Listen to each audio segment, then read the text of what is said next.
आज हम लेकर आए हैं कहानियाँ का दूसरा एपिसोड, जिसमें हम बात कर रहे थे सरोजनी नायडू के बारे में।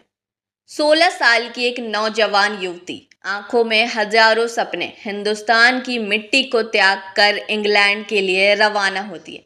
ये युवती कोई और नहीं बल्कि सरोजनी चट्टोपाध्याय थी।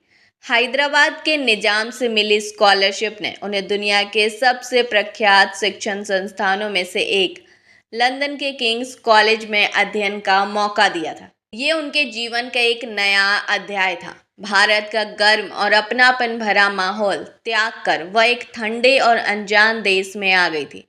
सब कुछ नया था। शुरुआत में उन्हें कुछ मुश्किल हुई, लेकिन उनके अंदर सीखने की जो आग थी, उसने उन्हें हर चुनौती का सामना करने की हिम्मत दी। किंग्स कॉलेज के बाद उन्होंने कैम्ब्रिज के गर्टन कॉलेज में दाखिला लिया।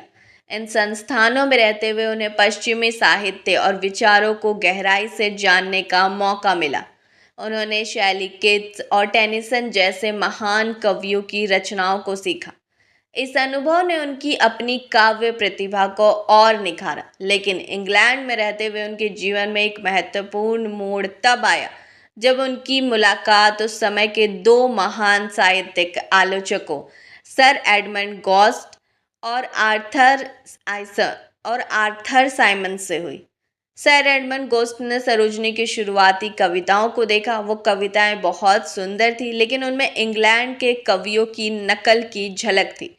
उनमें इंग्लैंड के पंछी, नदियाँ और पर्वतों का जिक्र था, जिन्हें सरोजनी ने सिर्फ किताबों में देखा था। गोस्ट ने उन्हें समझाया कि एक महान कवि बनने के लिए नकल करना काफ़ी नहीं है।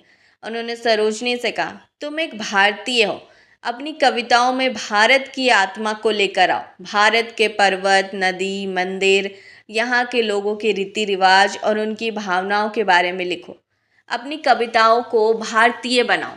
ये सलाह सरोजनी के